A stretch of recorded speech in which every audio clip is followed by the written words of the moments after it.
Yo estudié la licenciatura en Lengua y Literatura Hispanoamericanas en la Universidad Autónoma de Chiapas, en la Facultad de Humanidades, y desde ahí comencé a conocer a Rosario Castellanos. Ella era una de las poquísimas mujeres que estaban dentro de los planes de estudio de la licenciatura. Pero quedaba la duda de si antes de Rosario habían existido otras mujeres en la historia de la literatura chiapaneca que también tuviéramos que conocer, que tuviéramos que leer.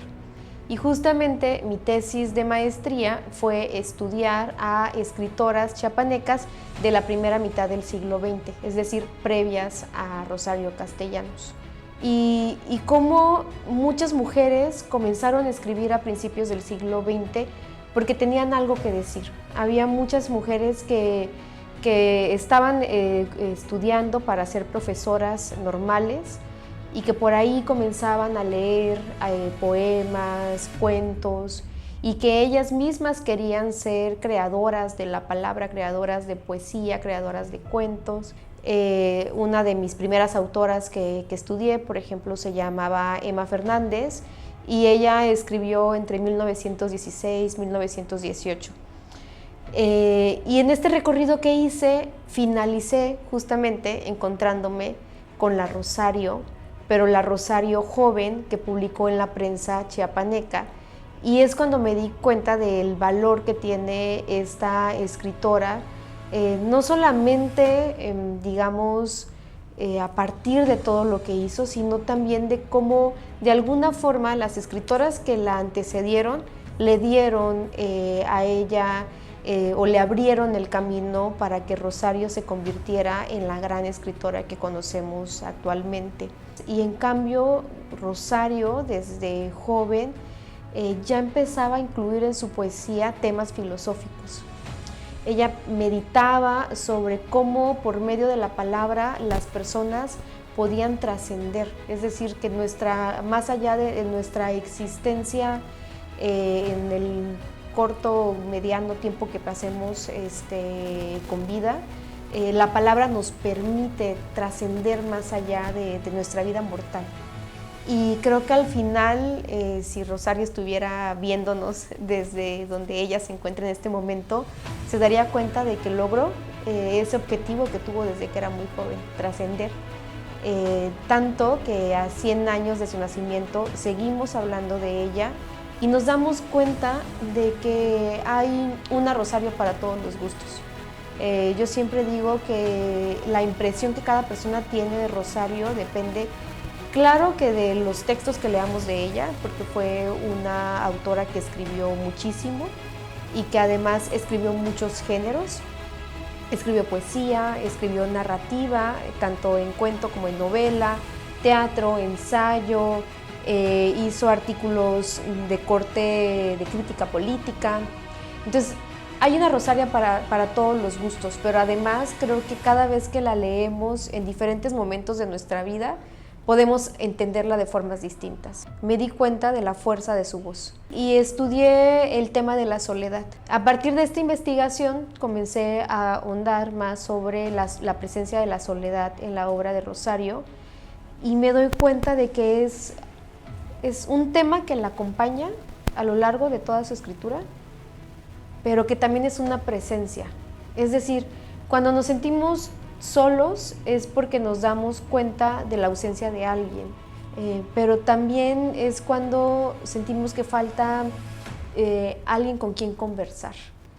Y para Rosario la soledad fue un espacio, no solo de la ausencia de alguien, sino más bien del espacio en el que ella podía ser ella misma, en el que podía leer, en el que podía escribir, en el que podía dar sus impresiones de la vida, y entonces se convirtió, ella lo dice en un poema, se convirtió en su enemiga, pero también en su compañera.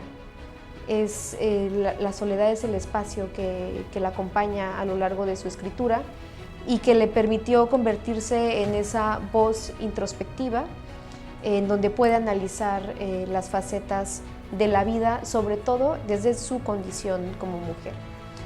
Después de este trabajo que hice en la maestría, que actualmente se publicó en un libro que se llama Mujeres que escribieron a la soledad, 8 poetas chiapanecas, publicado por la Universidad Autónoma de Chiapas, cuyo último capítulo finaliza justamente con Rosario Castellanos, me propuse ahora seguir estudiando a Rosario, pero desde una perspectiva de género.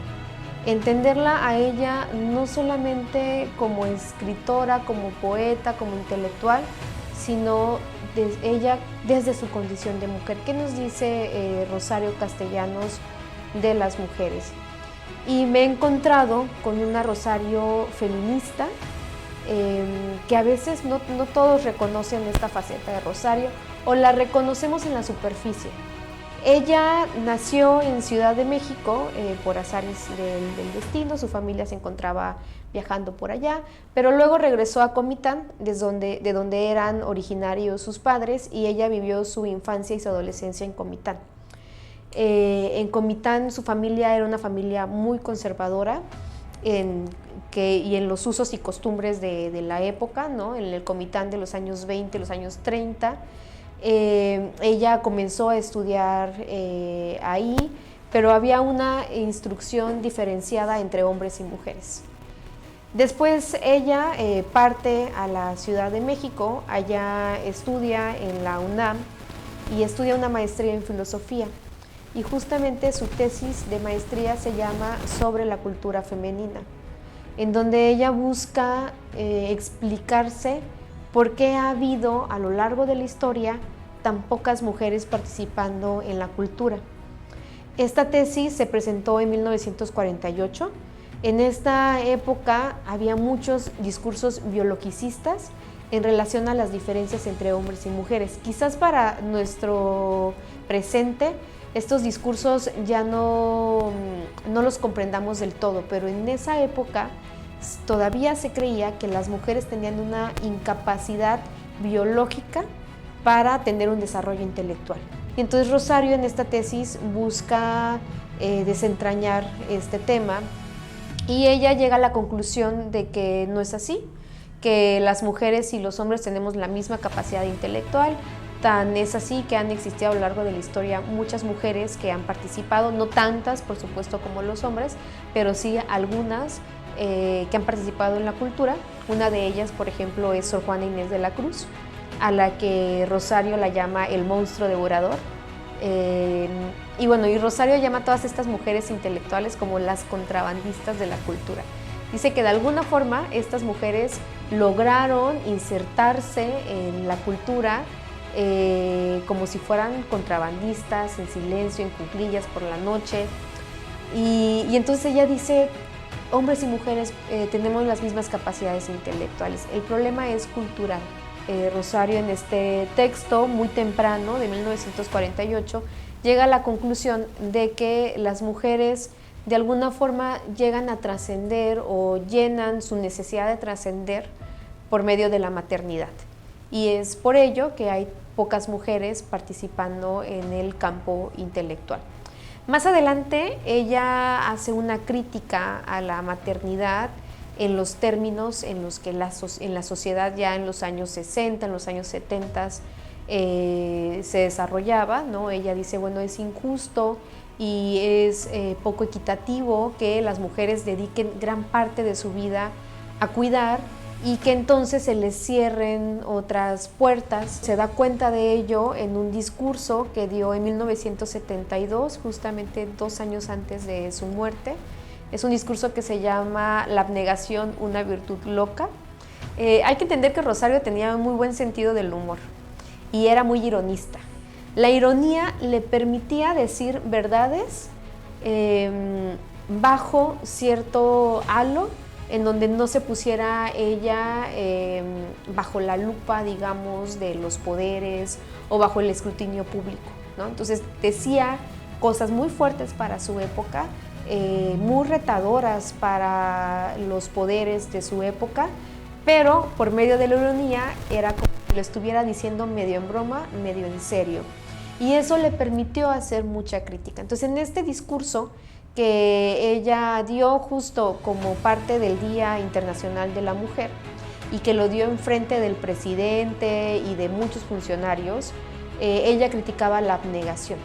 La abnegación en esa época era el mayor valor que se le daba a las mujeres, ¿no? Que es el dar tu vida, tu trabajo por los demás, ¿no? Vivir para los otros, esa es la abnegación. Incluso cuando se promovió el derecho a las mujeres en 1955, en el decreto del derecho al voto de las mujeres, en pie de letra decía: se les da este derecho a las mujeres sabiendo que al ser la mujer mexicana tan abnegada, hará el mejor uso de este derecho para los demás. Y entonces Rosario critica eso. Y bueno, y esta crítica lo desarrolla a lo largo de su poesía, a lo largo de sus ensayos, de su teatro, de sus cuentos, de sus novelas. Tengo en mi casa las obras completas de Rosario y tengo su poesía completa. Y algo que me gusta hacer es en los momentos en los que tengo que tomar una decisión importante, agarro los poemas de Rosario, la abro en cualquier página y digo: a ver qué me va a decir hoy Rosario y qué esto me puede servir para esta situación que estoy viviendo. Este es un ejercicio que yo hago, que es muy personal, pero que me ha permitido escuchar a Rosario en esos momentos. Yo recomiendo leer, si vamos a leer poesía de Rosario, leerla en voz alta. Es un disfrute leerla. Ella tiene diferentes facetas. Hay a quienes, en lugar de la poesía, por ejemplo, prefieren la prosa, prefieren las historias. Entonces también podemos leer a la Rosario que habló de los pueblos originarios, como está Balún Canán. Por ejemplo, Balún Canán es una novela en la que ella narra su infancia en Comitán. Y es una de las novelas más traducidas de ella. Por una parte, porque tiene una prosa sencilla, pareciera como si fuera el diario de una niña, pero que nos da mucha profundidad sobre la vida y también el acercamiento de Rosario en Comitán a los pueblos originarios de Comitán. Y para quienes están interesadas en su faceta feminista, hay una novela que creo que se lee muy poco, que se llama Rito de Iniciación, que yo me negaba a leer también en parte porque fue una novela póstuma, es decir, no es una novela que ella haya decidido publicar, sino que encontraron el manuscrito después de que ella falleció.